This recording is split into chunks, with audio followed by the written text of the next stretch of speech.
My name is Remy Pessah, now born Raymond Gazar. I was born in Egypt, Cairo, Egypt, and I do have beautiful memories as a child growing up in Egypt.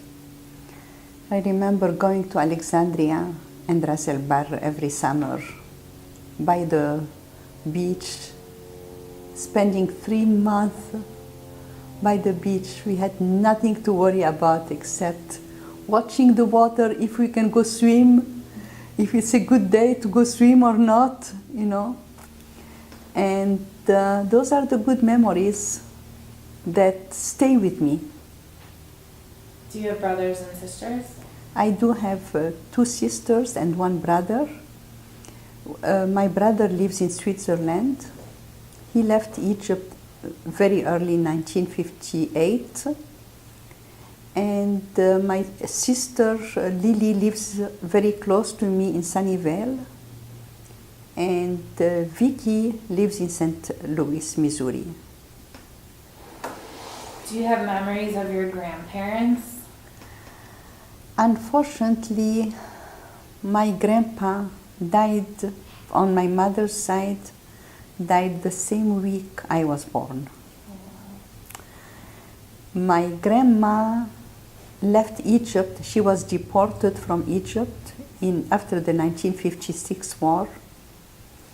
And so she left Egypt. And since I was born in 1947, I was only 9 years old. So what was your mother's name? Menashe, Sarah Menashe. So can you say my mother's name was Sarah Menashe? That's what I mean. It's easy to forget. Yes, yes. Am I being recorded right now? Yeah. It's okay though, because everything can be edited. Okay. My mother's maiden name was Sarah Menashe, and she married my father, Jacob El-Gazar, or Gazar. So what did she do? What did your mother do? My mom was a homemaker. And your father? My father was a jeweler. But my mom, not only was she a homemaker, she was a true nutritionist. Wow. Now we look at diet, we look at sugar, not too much salt, not too much sugar, not too much this. Her meals were, I look at her meals, perfect. I mean, the perfect diet. Yeah. So where did your family live in Cairo? Can you describe the neighborhood that you guys lived in? Yes. We lived in a street called Shara al-Abbasiyya. My father owned a big building, 8-story building, 32 apartments. It was owned by my father and another man, associate. And it was a beautiful neighborhood, very close to the synagogue in Abbasiyya. And what languages did you speak? We spoke Arabic and French. What did you speak at home? At home, both. Okay. Was your neighborhood mostly Jewish? Yes. My neighborhood was mostly Jewish. You could say my neighborhood was mostly Yes, Jewish. my neighborhood was mostly Jewish. Okay. And what kind of school did you go to? What kind of School, I'm sorry, when school? you were a child. I went to to French schools. First the lycée français. Couple of, I would say, nursery and elementary, 2 years in the elementary school. Then I moved to the Les Sœurs Franciscaines. It was a school with nuns, and we had to wear tie and skirt, and the skirt had to be ironed every day with pleats. We had to make sure that the tie is neatly done. Then for my junior high school, I went to the American College for Girls. Again, it's a school, American school, where the education was in English. The lycée français and the les sœurs franciscaines the education was all in English, in French. Then after finishing high school, I was admitted at the American University in Cairo. What was Egypt like when you were a child? How would you describe it? It depends actually upon the era. When you were young? Yeah. When I say the era, after the 1956, things were really changing very, very fast. A lot of Jews were being deported. People were not finding jobs after graduation, so mostly people would graduate from college and leave right away and move on. So as I was growing up in Egypt, I would have a friend, then the next year I know that she will be gone. She will be moving to the States or to Israel. It was difficult. It was very difficult for me. Do you remember what Egypt was like in the years before Nasser came to power?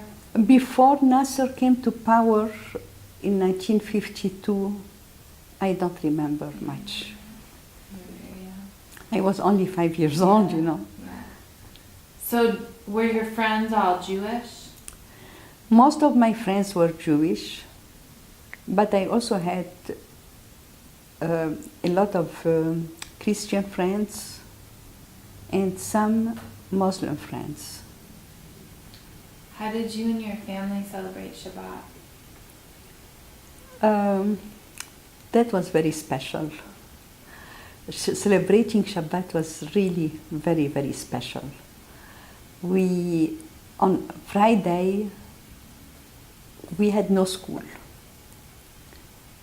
So we would come home, shower, prepare the house for Shabbat, clean up the house, change the sheets, wear clean clothes, new clothes, you know. And on Friday, at around sunset, we would go to the synagogue for a Leil Shabbat prayer, and then come home to find a nice meal of chicken soup, stuffed chicken. My mom would make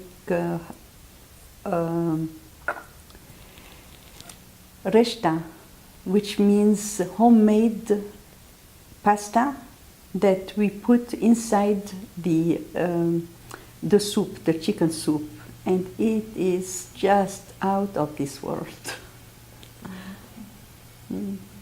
What about Saturday?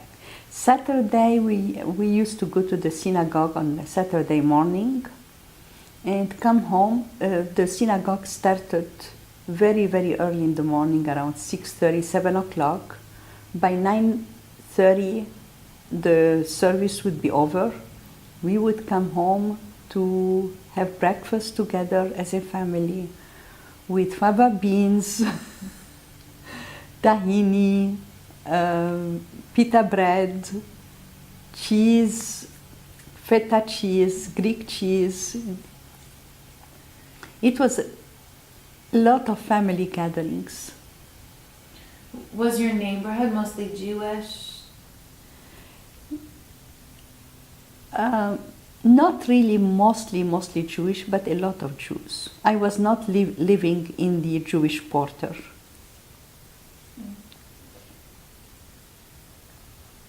And did your family have any special traditions, anything that was unique to your parents? To my parents, as traditions for my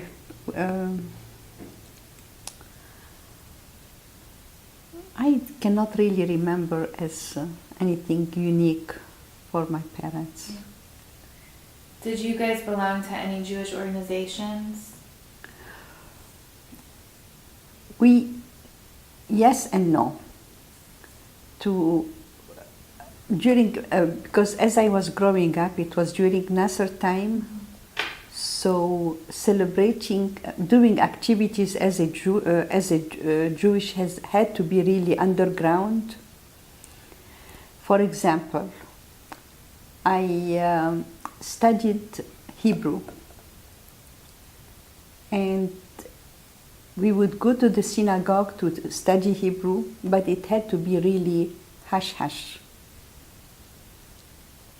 We could not have big celebrations, Jewish celebrations, activity. We could not have really big activities. Okay. How did your family feel?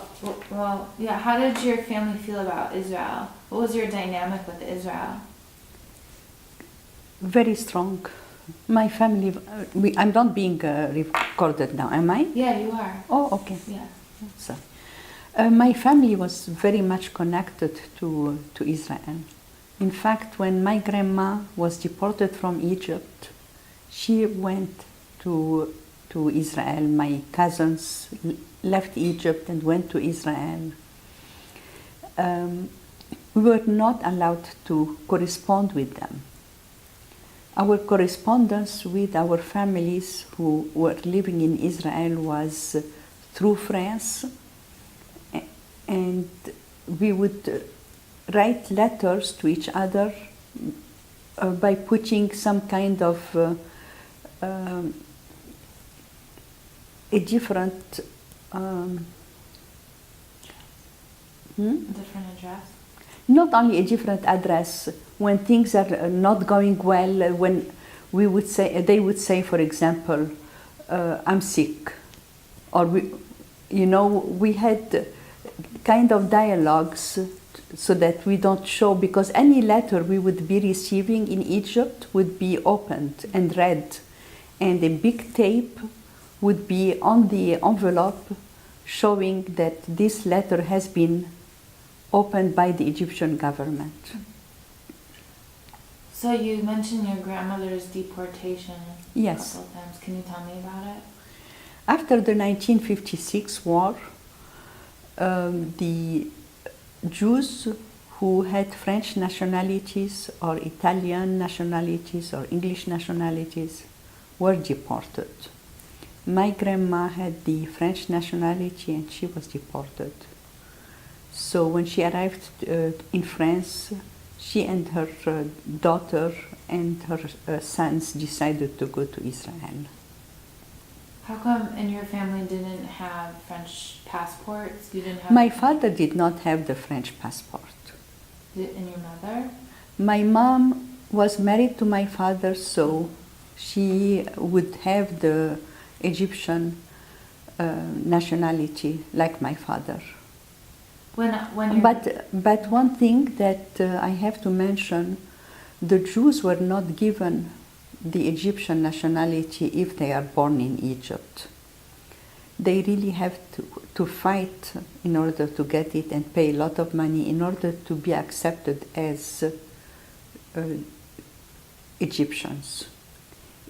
For example, in my high school or in my school, under the word religion, we had to mention what religion we belong to. Under religion, it is Israeli. It's not Jewish religion, it's called Israeli. So the Egyptians would consider the Jews very much pro-Israel. That's why when the 1967 war broke out, the Jews in Egypt were considered traitors, and that's why they were put in prison, and they were really humiliated. So did you have any kind of nationality? My father had the Egyptian nationality, thinking that by being Egyptian, he will be protected by the Egyptian government. And again, it was a denial. People who lived in Egypt, even though they would see in 1956 a lot of Jews were deported, yet they were living in Egypt and with fear, with a lot of fear, but a lot of denial. I remember my father would tell me, "How long will President Nasser be around? It's only a 4-year term." But those 4 years were really never 4 years. President Nasser was president from 1952 till 1970.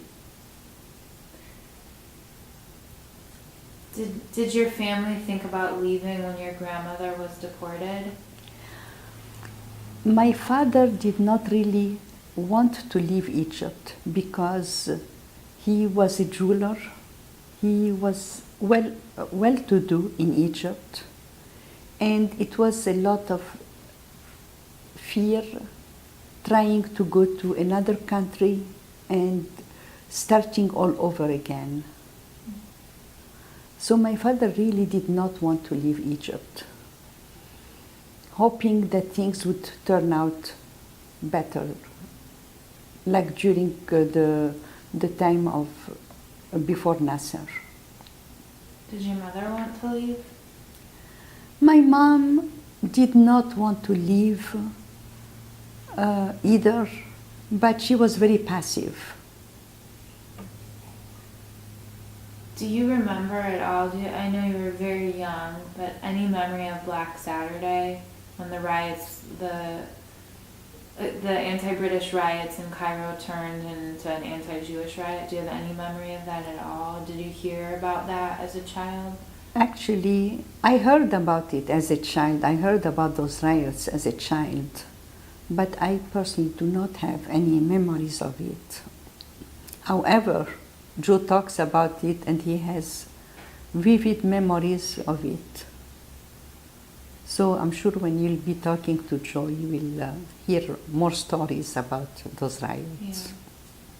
Yeah. Did you know of anything that happened to your family during those riots? Were any of them hurt or their stores burned or anything? During those riots, my family was not hurt. So, do you remember when Nasser came to power and those first few years, how life changed?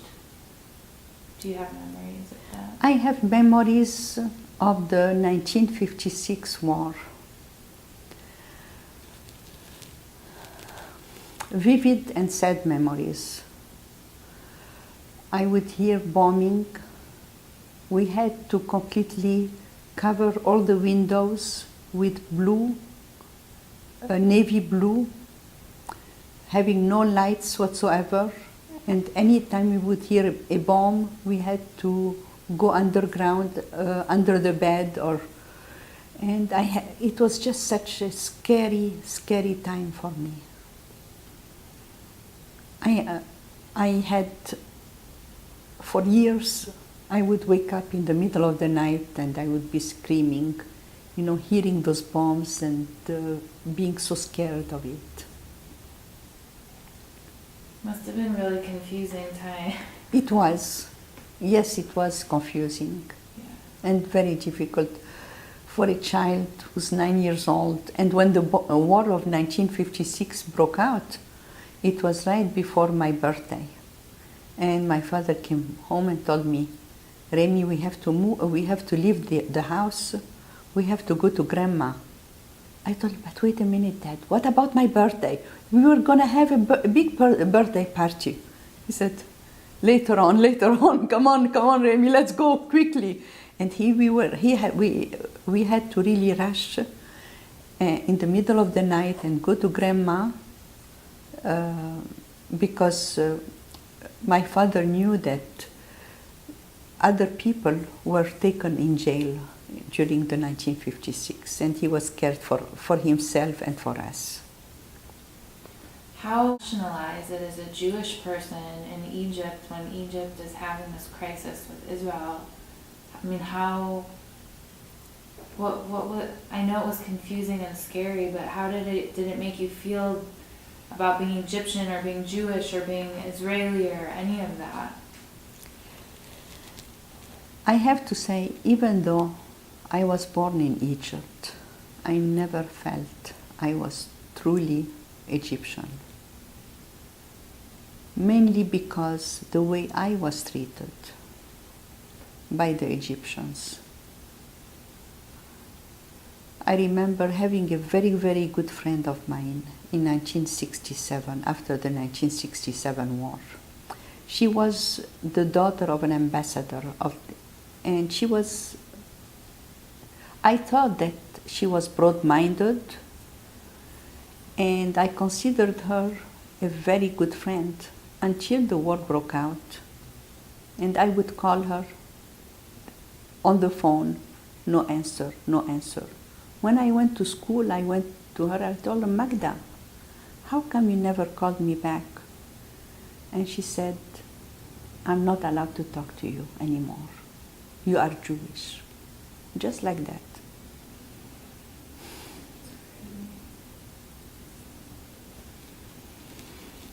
So can you tell me about the 1967 war? I know it's a big jump between 1956 and 1967, but... In 1967, the Six-Day War happened. We knew that there was going to be a war. All over the walls, graffiti showing a big the foot of a soldier crashing on a Magen David, calling Israelis all sorts of names and chanting in the streets, we are going to win the war, we are going to destroy Israel, there will be no more Israel, there will be this, and a lot of chanting, a lot of riots in the streets. When the war broke out, the chanting still continued, and interestingly enough, during those 6 days, the Egyptians newspapers and radio was claiming that they won the war. My father would be listening to BBC News, which was all shattered, and he would try to really listen the news, and he would tell me, Remy, we won the war. What are you talking about? Did we really? And he would say, yes. And I'll never forget when President Nasser announced that Egypt has really lost the war, and he decided to resign from the presidency. That was a speech that is there to stay forever, So in those 10 years between 1956 and the 1967 war, what was life like for the average Jew, for your family, for you? What were your days like and your experiences?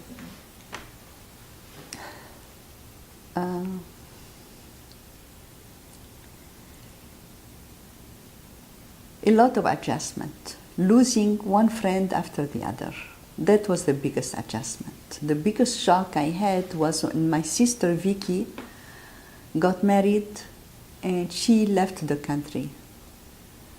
I felt at that time that I had nobody. I could not develop any friendship. I could not have a permanent friend because I knew that it would be a friend for 1 year or 2 and they will have to leave. Did you think about leaving? I wanted to leave. I wanted to leave, but I couldn't leave by myself. Why did your parents choose to stay? My father was in denial, as I mentioned. He felt that President Nasser will not be there forever. Like during the time of in Germany, why did the Jews stay in Germany? Same thing. People can decide to be in denial and forget about the danger. So do you want to tell me about the story of Joe and that whole story, because it's amazing? It's still like, it's the one story that sticks, or one of the stories that stick. When we got married, you mean? Yeah, how we got married, yeah.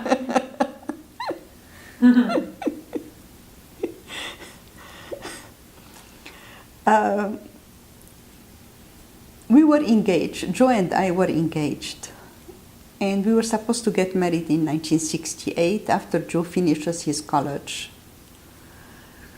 But when the war in 1967 broke out, he was put in jail.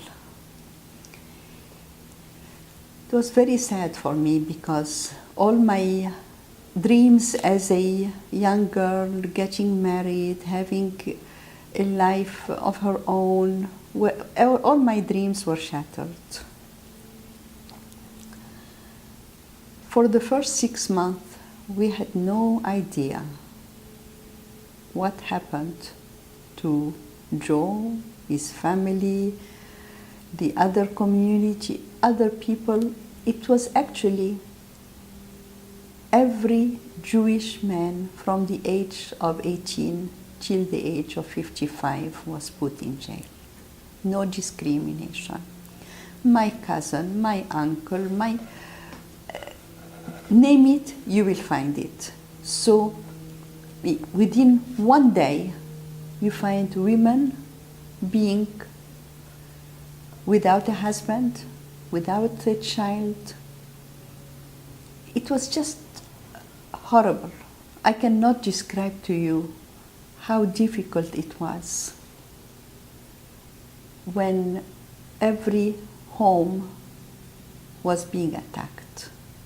The Egyptian government, the Egyptian police would knock at the door and ask to talk to the man of the house, and they would say, "We want him for some questions and he will be right back."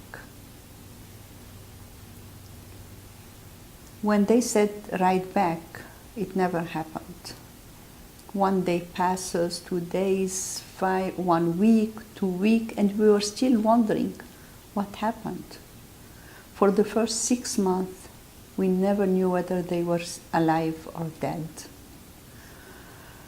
We would hear rumors all over, and one day we received a postcard saying, "Please send us a couple of underwear." I have to say that this card, even though just it was so brief, "Please send us a couple of underwear," sounds very harsh, yet I have to say it was hope that they were still alive.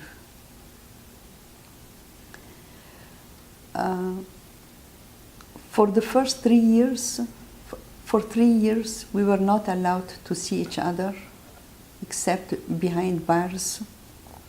we would be traveling for 2.5 hours each way to see each other for just 2 or 3 minutes. And as time progressed, we were allowed to see each other for 5 minutes or 10 minutes. I actually had lost almost any hope that he will ever be released. It was a time where it was a very depressing time for me. Very depressing time for me. I still had some hope. I'll never forget when my father came to me one day and told me, "Remy, I have the best news for you." I told him, "Enough, Daddy. Stop right here. I don't want to be given any false hope." And he told me, "But this time it's true." So that same night, I was just dreaming and hoping that what my father was telling me was really true. I went the next morning to the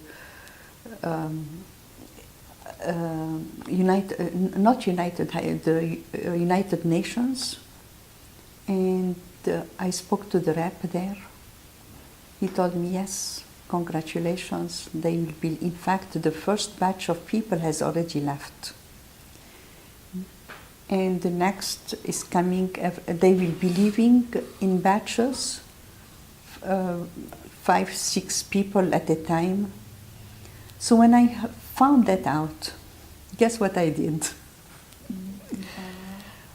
I knew that the Jewish people were going to be deported with their family. And since I was not yet Joe's family, rather than having him ask me to marry me, not only did I propose to him, I surprised him with the rabbi in prison, where the rabbi gave us his blessings. Joe went back to his cell, and I went home. But with the rabbi card paper that we were officially married, I was able to get my passport done. And sure enough, he left Egypt on June 21st, and a few days later, I joined him. In those 3 years that all of the men were in prison, how did the women survive? The women had a very difficult time, very, very difficult time surviving. Most of them consumed all their savings, and the Jewish synagogues would help out, but as time progressed, it was extremely, extremely difficult. In fact, Joe's mom, after 1 year, Joe's mom had her husband and her oldest 2 children in prison. And after 1 year, she had already consumed all her savings, and she decided to leave. I have a picture of her, of Joe's mom with her other 5 children, saying goodbye to her husband and her oldest 2 children, to Joe and Ben-Gurion. And you look at the picture and you see the writing in the back saying, "I don't know whether you'll ever see me again," you know. Were the women attacked by the Egyptian men ever? No. No. Not that I know of, at least. Yeah. Was there help from the outside? Did you feel like anyone from the outside knew what was happening? I mean, the United Nations rep knew. That's all. But I remember one day I talked to a police, not like a very high-ranking police officer, and he specifically told me, the people who are left in Egypt in prison are Egyptians. No one can really interfere. And these people are here to stay. That's what he told me. Wow. Why didn't you leave? I couldn't leave. After the 1968, after my mother-in-law left, 1 month later they stopped the immigration of all the Jews. So you were prisoners? Yes. Like really prisoners? That's why when in 1970, when I knew that Joe was going to be released, and the only way for me was to leave Egypt was if I were to be his wife. And besides, we were already engaged, and it was very, very clear in my mind that we'll be getting married. And yeah. So when you left, your family left, when did your parents leave? Unfortunately, my father got cancer, and he died in Egypt. After finishing the memorial, the 1-year memorial, my mom came over to the States, but she again, within 2 years, she had a brain tumor and she passed away. So I lost both of my father and my mom within 3 years. What was left behind? Like you said, your father owned a building and that he was well-to-do. What was taken from them by the Egyptians?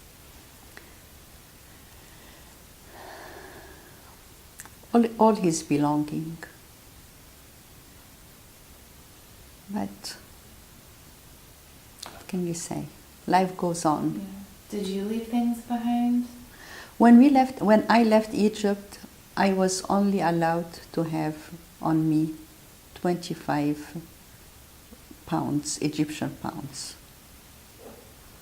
It's like, at that time, it's like $25. Yeah. So can you tell me about the actual leaving, the day that you left? The day I left, I have to say, was the happiest day in my life.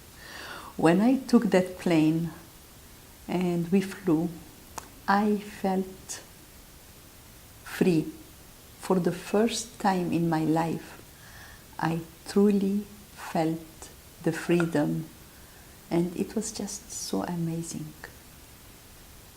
When you were at the airport, were they searching through all of your belongings? Yes, but they knew, I left with 2 suitcases, that's all. There was nothing, nothing for them to search or...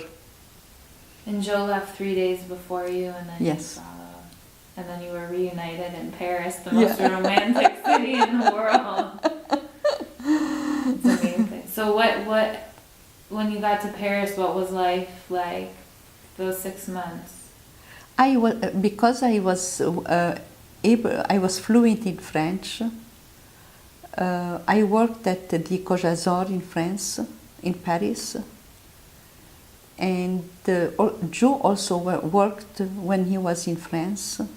So in addition to being helped by the United Higher Service and the Côte, we were also working. Mm-hmm. So life in France was beautiful. So because we came to the United States because Joe's mom had some family in here. And she decided to come to the States instead of going to Israel, because she very well that if she would go to Israel, it would be death to her husband and children and sons. It would be very obvious that she is pro-Israeli. How did you adjust to being here in the United States? Since this is my country, the first thing I did after After 5 years of being here, I applied for my citizenship, got my U.S. citizenship, and this is my country. Do you feel any connection to Egypt at all anymore? I have no connection to Egypt, unfortunately. I do not feel that this is my country, even though I do have beautiful memories. I cannot break the past, but I can move on, move forward. And that's what I'm doing. When you think about the Jewish community that was there, what were some of the community assets that were left behind? Like in your community, how many Jewish schools do you remember, and synagogues? And if you can just list the places that you remember that are no longer Jews have any connection to anymore. Jewish schools, during the time I grew up, there were no Jewish schools. But synagogues, there were 2 synagogues.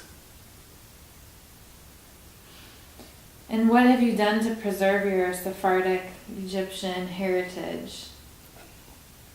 While I was in Egypt? No, here in the United States. What do you do to stay connected?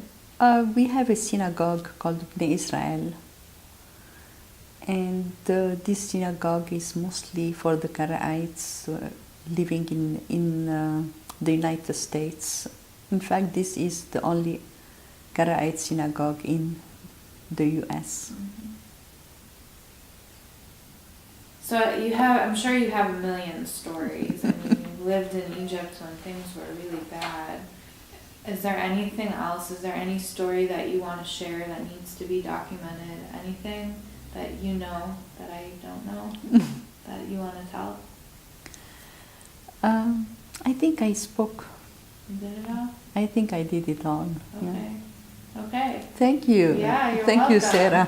Thank you. Here, let me unclip you.